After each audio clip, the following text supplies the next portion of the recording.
Welcome to the Deep Dive.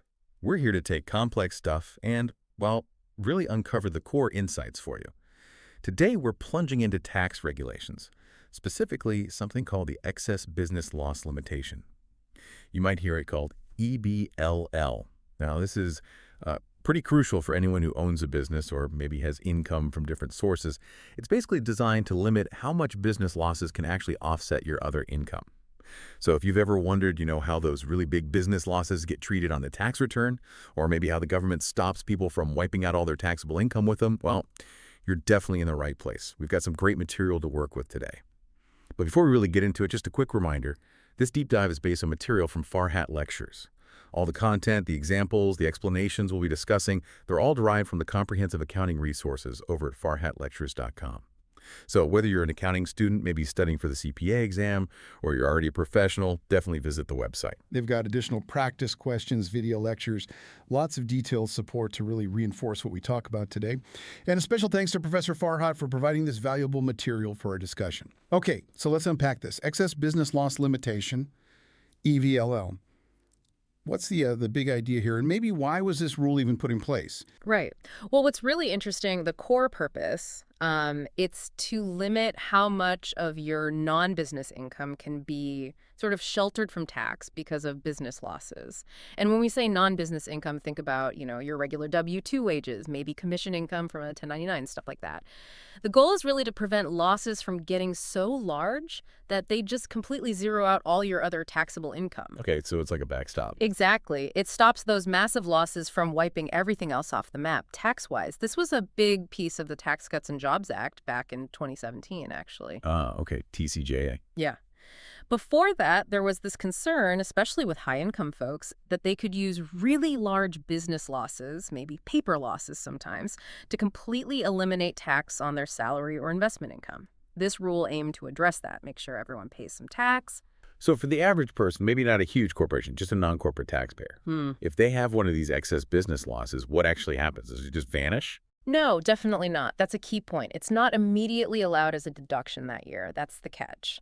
Instead, it gets carried forward. It becomes part of your net operating loss, or NOL, carry forward. NOL carry forward. Okay, right. Think of it like a credit you can use in future years. So it doesn't disappear. It just gets deferred, put on hold, basically. Deferred, okay. And what makes a loss excess? Is there a magic number? There is, yeah. But it's not exactly magic because it changes. It's indexed for inflation. So, for example, back in 2022, the threshold for a single taxpayer was $270,000. $270K. And for married filing jointly, it was double that, $540,000. Wow, okay. Big numbers. They are. And like I said, they adjust each year, so you always need to check the current year's amount. It creeps up with inflation. Got it. So this isn't the first thing you look at when you have a loss, right? You mentioned other rules before. Where does EBLL fit in that whole sequence? That's a really important point. It's the final limitation, the last hurdle, if you like. The last one, okay. Yeah. It only comes into play after you've already applied other limitations, things like your tax basis limitation. Right, how much you invested. Exactly. Then there's the at-risk amount limitation, how much you could actually lose personally, often tied to non-recourse debt. Okay. And then the passive activity loss rules, the PLL rules, which stop passive losses from offsetting active income like your salary. So basis, at-risk, PLL, then PBLL. Precisely. All those apply first. EBLL is the cleanup hitter, only stepping in if the loss is still really substantial after clearing those other hurdles. Okay, let's make this concrete. A simple example. Let's say we have Adam, single taxpayer, 2022. He runs a business, and he's materially participating. He's really involved. Okay, so Adam's business. Let's say it had gross income of $320,000, but deductions hit $700,000. Ooh. Yeah, so that's a $380,000 business loss for the year. And let's say this happened because he bought a lot of equipment and expensed it immediately, a common scenario. Right, a $380,000 loss. That's significant. Before this whole EBLL thing, say pre-2017, what would have happened with that entire loss? That's where you see the big change. Before EBLL, because Adam was materially participating, that loss was considered active. Okay, active loss. Right, which meant the full $380,000 would generally have been deductible against his other income, as an NOL, basically. He could have used it to offset his salary, other earnings, potentially wiping out a lot of taxable income. But now, with EBLL in place for 2022. Things are different. Adam's single, right. So his limit in 2022 was $270,000. The threshold we mentioned. Exactly. So he can deduct $270,000 of that $380,000 loss against his other income, assuming he has enough income. Okay, so $270,000 gets used now. What about the left? $110,000 left over. That $110,000 becomes an NOL carry forward. It's pushed into future years. Not lost, just deferred. He can use it later. Got it. And what if Adam wasn't single? If he was married filing jointly? Good question. If you were married filing jointly, the 2022 limit was $540,000. Which is way more than his loss. Exactly. His loss was $380,000. So in that case, he could have deducted the entire $380,000 loss in 2022. The EBLL wouldn't have limited him at all. So filing status makes a huge difference here. Absolutely. Doubles the threshold. And again, always check the current year's inflation-adjusted numbers. Okay, that clarifies the basic idea. But usually, things aren't that simple, right?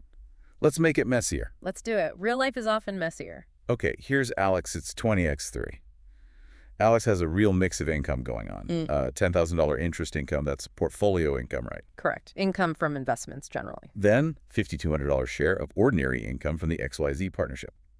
But Alex is passive in this one, not involved day-to-day. Right. Passive income, important distinction. Plus $6,000 in real estate income, also passive. Generally assumed passive, yes. Unless you meet certain exceptions, but let's assume it's passive here. Okay. Then $82,000 in regular W-2 wages, active income. Classic active income. And finally, $210,000 in royalty income, portfolio again. Yes, typically portfolio income. So a bit of everything. Now, the loss part. Alex is also a 6% partner in another partnership, A&B. Okay. And A&B reported a big ordinary business loss, $440,000. Ouch. So Alex's share, being 6%, is, let's see, $26,400 loss? Correct. $26,400 loss. And crucially, Alex is also passive in this A&B partnership. Okay, so another passive activity generating a loss this time. Now we need those other numbers. Alex's tax basis in A&B was $27,000. His at-risk basis was lower, $21,000. Basis $27K, at risk $21K. Got it. So a $26,400 loss Alex has. Could have run the gauntlet, right? Go through those hurdles we talked about. What's first? First hurdle, tax basis limitation. Alex's basis is $27,000. His loss is $26,400. So the basis is higher than the loss. Right, which means the loss clears the first hurdle.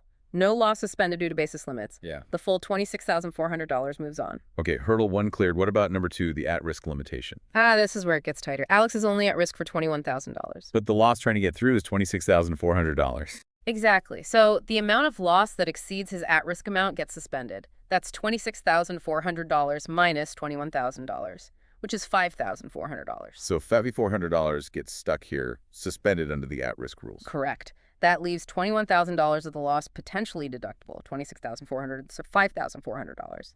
This difference often happens with non-recourse debt where you're not personally on the hook. Okay, so we started at $26,400. Now we're down to $21,000 that could be deducted. What's hurdle number 3? Hurdle 3 is the passive activity loss, or PAL limitation. Remember, Alex, it's passive in A and B. Right. Impassive losses can generally only offset Passive income. So we need to look at Alex's other passive income. He had $5,200 from the XYZ partnership and $6,000 from real estate. total passive income, $11,200. Right. So Alex can use that $11,200 of passive income to absorb $11,200 of the remaining $21,000 passive loss from A and B. Okay, so $11,200 of loss gets used up against that passive income. Yes, but that leaves, let's see, $21,000 minus $11,200. That leaves $9,800 of the loss still remaining. And since Alex has no more passive income this year, That remaining $9,800 gets suspended as a passive activity loss. It's stuck because there's no more passive income to offset it against this year. It gets carried forward. so we've gone through basis, at risk, PLL. Now finally the EBLL. Did that kick in for Alex here? Good question. In this specific case, no. The EBLL did not apply. Why not? Because the amount of loss that made it past the PL rules was only $11,200, the amount he could actually deduct against passive income. And the suspended amounts, $5,400 at risk, $9,800 PL, aren't subject to EBL yet. The EBL applies to the total business loss calculated before the PL limits, but after basis and at risk. Here, the total potential loss after basis at risk, $21,000, was well below the $270,000 EBL threshold for a single filer anyway. Ah, okay. So it just wasn't a big enough loss overall to trigger the EBLO. Exactly. It highlights that you really need a pretty hefty business loss for EBLO to even be a factor. So let's recap Alex's journey for that initial $26,400 loss from A and B. What's the final result for this year? Okay. Of the original $26,400 loss, $11,200 was deducted currently against his other passive income. The rest was suspended. $5,400 was suspended under the at-risk rules, and $9,800 was suspended under the passive activity loss rules. So a good chunk got suspended, waiting for later. Precisely, but not lost forever. Okay, let's follow that thread. What happens to those suspended losses? Let's say next year, Alex sells his entire interest in that A and B partnership, sells it for a gain of, say, $25,000. What happens to the $5,400 at-risk suspended loss and the $9,800 PAL suspended loss? This is a really important trigger point. When you dispose of your entire interest in a passive activity, like selling the partnership stake, those previously suspended passive activity losses are generally freed up. They become active, essentially. Free up so they can be used. Yes. They can now be used to offset other income, not just passive income. And this usually includes freeing up any related at-risk suspended losses as well, to the extent you have gain or basis. So that $5,400 at risk and $9,800 PAL suspension. Can Alex use those against the $25,000 gain he made from selling A and B? Absolutely. That's typically what happens. He can use both the $5,400 and the $9,800. That's a total of $15,200 in previously suspended losses to directly offset that $25,000 capital gain from the sale. So it reduces his taxable gain significantly. Exactly. It's a key relief provision. Those losses you couldn't use earlier finally provide a tax benefit when you exit the investment. Okay, that makes sense. Now let's tweak Alex's situation one last time to really see the EBLL rule bite. Let's crank up the numbers. Yeah. Imagine Alex didn't just have those small suspended losses. Let's say over several years he accumulated a massive suspended passive activity loss from A and B, like $400,000. Wow, okay, $400,000 PLL carry forward. Right, and in the year he finally sells his A and B interest, he also has $30,000 in passive income from his other partnership, XY. Okay, $30K passive income. He still has his $300,000 in wages, active income. $300 care wages, got it. And just for fun, let's say he won $100,000 gambling, which is other income. Okay, $100 K gambling winnings. So lots of income, and this huge suspended loss is about to be triggered. Exactly. So Alex sells A and B. What happens to that $400,000 suspended PL? As we just discussed, when he sells his entire interest, that $400,000 suspended passive loss is generally freed up. It becomes deductible. Okay, so now he has this $400,000 loss available.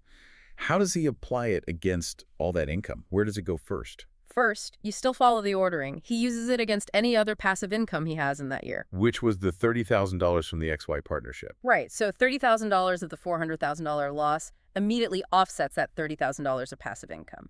That leaves $370,000 of the loss remaining. $400K, $30K. And now this remaining $370,000 loss, it's effectively active, right? Because he disposed of the activity. Generally, yes. It's now treated as a non-passive loss, available to offset his other non-business income like wages and gambling winnings. Okay, so now the excess business loss limitation finally comes into play. He's single, threshold $270K, but he has the $370K active loss trying to get through. Bingo. This is exactly where EBLL hits.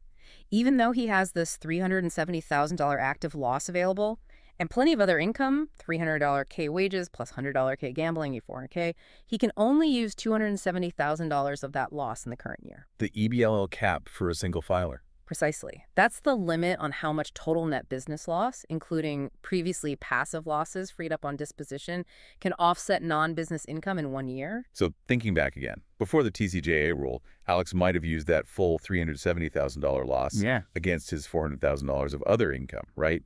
Leaving very little taxable income. That's very likely, yes. He could have potentially offset almost all his wages and gambling winnings.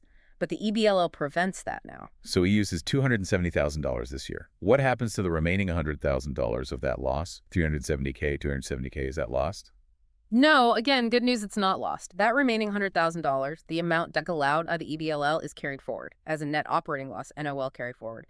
It gets added to his NOL bucket and can be used in future years subject to NOL rules against any type of income. So it just waits its turn again. Deferred, not forfeited. Exactly. Deferral is the key mechanism here for both PLA and EBLL limitations. Wow. Okay. We've definitely covered a lot of ground there. From the basics of EBLL, why it exists, the thresholds. Right, and how it fits in with basis, at risk, and the passive loss rules. Yeah, seeing it layered like that in the Alex examples really highlights how a loss doesn't just automatically reduce your tax bill. It has to navigate this whole obstacle course. It really does. And understanding these limitations, especially EBLL sitting there as the final gatekeeper, it's just crucial if you have business interests or complex investments. Knowing how these rules work, how losses get suspended, how they get freed up, and how they might get capped by EBLL, it dramatically impacts your tax liability, not just this year, but potentially for many years to come via those carry forwards. So, thinking about this whole deep dive, what's a key takeaway for someone listening? If you're maybe starting a business or investing in something that might generate losses early on, how does knowing about EBLL change your perspective? Well, I think the big thing is managing expectations and cash flow. You might project significant losses on paper in the early years of a venture, maybe due to depreciation or startup costs. But you can't automatically assume you'll get the full tax benefit of those losses immediately to offset your salary or other income. Basis, at risk, PAL, and ultimately EBLL might limit how much you can actually use right away. So you need to plan your liquidity knowing that the tax savings from those losses might be deferred. They're still valuable, but maybe not this tax season. It forces a more realistic view of the immediate cash impact of tax losses. That's a great point. Don't count on those tax savings until they actually clear all the hurdles. It really makes you think about the timing and the real value of those deductions. We hope this deep dive has given you a useful shortcut to understanding this pretty intricate area of tax law. Definitely something to keep in mind as you navigate your own financial picture. Until next time, keep digging for those insights.